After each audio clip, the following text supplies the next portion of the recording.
We don't need to tell you that 2020 has been a unique year to say the least, and that's true even when it comes to mortgages. So we're here this morning by a mortgage expert, Clinton Wilkins. Thank you so much for joining us this morning. Thanks for having me. Okay, so how has the pandemic affected mortgages? Well, I think that everyone was sitting at home and they had a lot of time on their hands. So we were actually really busy. And I think that, choosing an unbiased mortgage professional now has been even more important than it ever has been. One of the big reasons, a lot of bank branches were closed or they had reduced hours. So we were doing a lot of that backlog. And I mean, at the end of the day, we were able to provide that advice to the client and we still kept things rolling.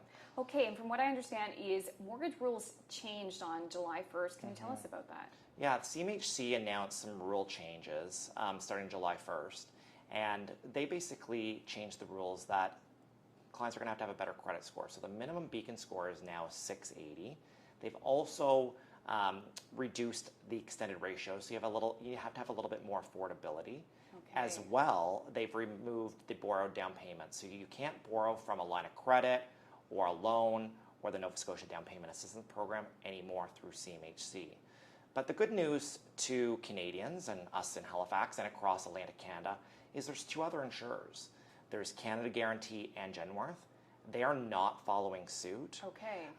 But just one word of caution, the bulk of buyers that are getting an insured mortgage, that means less than 20% down, in more rural areas in Atlantic Canada, were getting their mortgages insured by CMHC. Okay, so these new rules have been in place for a few weeks, and as you just mentioned, it affects most of the buyers here in Nova Scotia. Has it been a challenge for those new buyers, these new rules? Well, I think that we saw a little bit of extra heated demand early on, so throughout June and into July, because people were a little bit worried. There was a lot of noise in the media that there were changes happening. And you know what? We're still getting buyers approved every single day. And I think it's great news. I think a lot of people are looking at their situation. We just went through a few months of being locked down at home and maybe not in the most ideal housing situation. So we're seeing a lot of buyers getting pre-approved, and we're seeing a lot of offers in Halifax. The one challenge is there's a limited amount of listings here, and we're certainly seeing the prices go up, and we're seeing a lot of demand in the market. Right, because it seems like there aren't a lot of options on the market, and as soon as a home is listed, it seems to sell, and it seems to sell above asking price. Yeah, it definitely does, and that's why a pre-approval is just so important. And I think a pre-approval is even more powerful now than it has been in the past. I can tell you, I'm hearing from realtors every day just to ensure that their clients are pre-approved, because a lot of these properties are going into a multiple offer situation.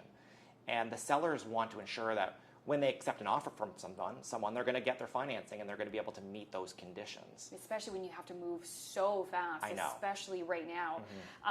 What's your biggest piece of advice that you would offer to people who are looking at buying a new home or selling their home? Well, I think that if you're going to buy a home, a pre-approval is key. Okay. And I think really knowing what your income is, your assets and your credit, and what your affordability is. And I think going in and making an offer when you have a pre-approval is definitely powerful, but it also gives you a little bit of peace of mind. You don't want to make an offer on your dream home and then come to learn that you can't get that mortgage financing. Okay, Clinton, thank you so much for the great advice this morning. We really appreciate it. Thanks for having me.